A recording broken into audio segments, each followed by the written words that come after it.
They Also Serve by Donald E. Westlake. Originally published in Analog Science Fact and Fiction, September 1961. Narrated by Tom Trussel.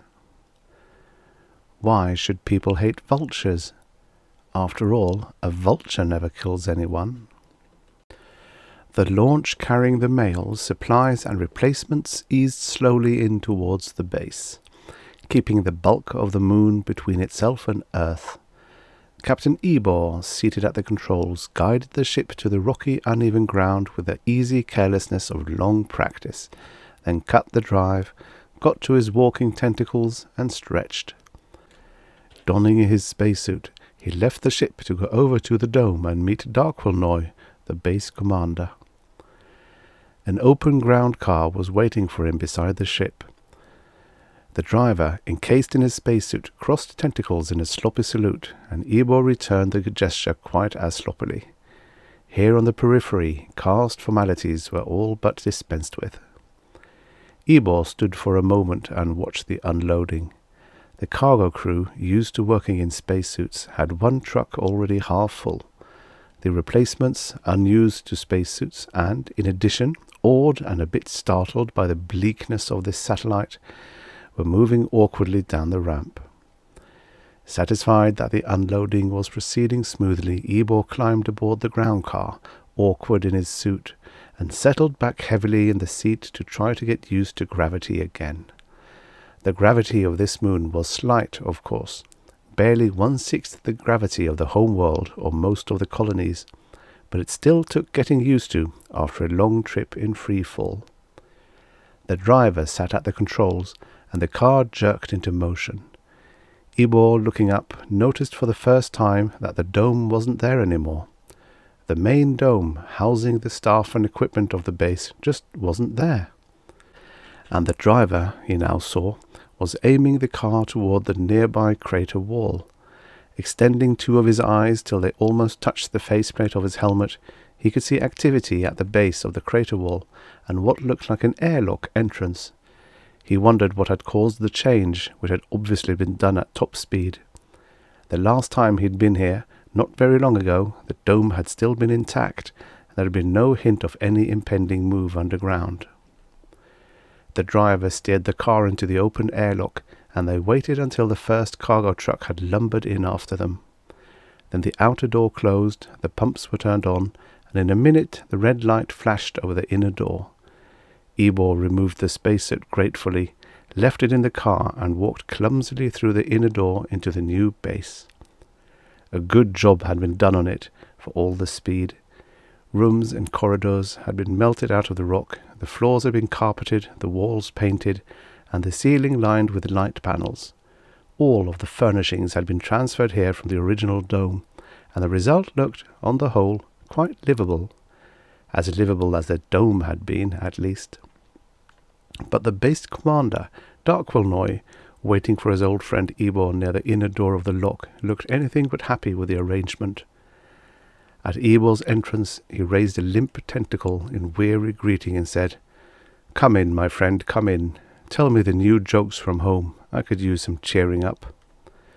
"None worth telling," said Ebor. He looked around. "What's happened here?" he asked. "Why have you gone underground? Why do you need cheering up?"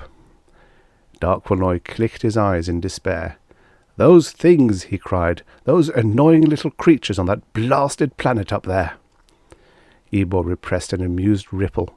He knew Darkwolnoy well enough to know that the commander invariably overstated things. "What have they been up to, Dar?" he asked.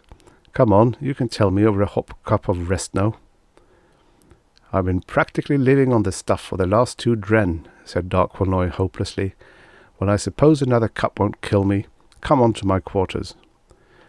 "I worked up a fine thirst on the trip," Ebor told him. The two walked down the long corridor together, and Ebor said, "Well, what happened?" "They came here," Darkwolnoy told him simply. At Ebor's shocked look, he rippled in wan amusement and said, "Oh, it wasn't as bad as it might have been, I suppose. It was just that we had to rush around so frantically, unloading and dismantling the dome, getting this place ready." What do you mean they came here? Demanded Ebor. They are absolutely the worst creatures for secrecy in the entire galaxy, exclaimed Darkwanoi in irritation. Absolutely the worst. Then you've picked up at least one of their habits, Ebor told him. Now stop talking in circles and tell me what happened. They built a spaceship, is the long and the short of it, Darkwanoi answered. Ebor stopped in astonishment. No. Don't tell me no, cried Darkwanoi. I saw it. He was obviously at his wits' end. It's unbelievable, said Ebor. I know, said Darkwanoi. He led the way into his quarters, motioned Ebor to a perch, and rang for his orderly. It was just a little remote-controlled apparatus, of course, he said. The fledgling attempt, you know. But it circled this moon here, busily taking pictures, and went right back to the planet again, giving us all a terrible fright. There hadn't been the slightest indication they were planning anything that spectacular. None? Asked Ebor. Not a hint? Oh, they've been boasting about doing some such thing for ages, Darkwanoi told him, but there was never any indication that they were finally serious about it. They have all sorts of military secrecy, of course, and so you never know a thing is going to happen until it does. Did they get a picture of the dome? Thankfully, no, and before they had a chance to try again, I whipped everything underground. It must have been hectic, Ebor said sympathetically. It was, said Darkwanoi simply. The orderly entered. Darkwanoi told him to rest now, and he left again. I can't imagine them making a spaceship, said Ebor thoughtfully. I would have thought they'd blown themselves up long before reaching that stage. I would have thought so too, said Darkwanoi, but there it is. At the moment they've divided themselves into two camps, generally speaking, that is, and the two sides are trying like mad to outdo each other in everything. As a part of it, they're shooting all sorts of rubbish into space and crowing every time a people of the other side's rubbish malfunctions. They could go on that way indefinitely, said Ebor. I know, said Darkwanoi gloomily, and here we sit. Ebor nodded, studying his friend. You don't suppose this is all a waste of time, do you? He asked after a minute. Darkwanoi shook a tentacle in negation. Not at all, not at all. They'll get around to it sooner or later. They're still boasting themselves into the proper frame of mind, that's all. Ebor rippled in sympathetic amusement. I imagine you sometimes wish you could give them a little prodding in the right direction, he said. Darkwanoi fluttered his tentacles in horror, crying, Don't even think of such a thing. I know, said Ebor hastily. The laws. Never mind the laws, snapped Darkwanoi. I'm not even thinking about the laws. Frankly, if it would do any good, I might even consider breaking one or two of the laws, and the devil with my conditioning. You're upset, said Ebor at that. But if we were to interfere with those creatures up there, continued Darkwanoi, interfere with them in any way at all, it would be absolutely disastrous. The orderly returned at that point, with 2 steaming cups of restno. Darkwanoi and Ebor accepted the cups, and the orderly left, making a sloppy tentacle cross salute, which the 2 ignored. I wasn't talking necessarily about attacking them, you know, said Ebor, returning to the subject. Neither was I, Darkwanoi told him. We wouldn't have to attack them. All we would have to do is let them know we're here. Not even why we're here, just the simple fact of our presence. That would be enough. They would attack us. Ebor extended his eyes in surprise. As vicious as all that?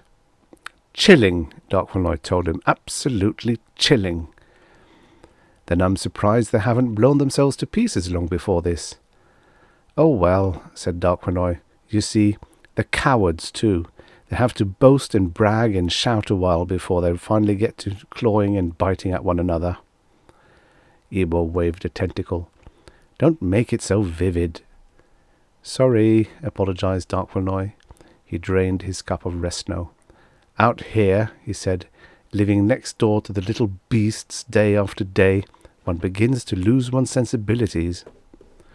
Well, it has been a long time, agreed Ebor. Longer than we had originally anticipated, Darkwood said frankly. We've been ready to move in for I don't know how long, and instead we just sit here and wait, which isn't good for morale either. No, I don't imagine it is. There's already a theory among some of the workmen that the blow-up just isn't going to happen, ever. And since that ship went circling by, of course, morale has hit a new low. It would have been nasty if they'd spotted you, said Ebor. Nasty? Echoed Darkwood. Catastrophic, you mean? All that crowd up there needs is an enemy, and it doesn't much matter to them who that enemy is. If they were to suspect that we were here, they'd forget their own little squabbles at once and start killing us instead. And that, of course, would mean that they would be united for the first time in their history, and who knows how long it would take them before they'd get back to killing one another again. Well, said Ebor, you're underground now, and it can't possibly take them too much longer. One wouldn't think so, agreed Darkwood. In a way, he added, that spaceship was a hopeful sign. It means that they'll be sending a manned ship along pretty soon, and that should do the trick.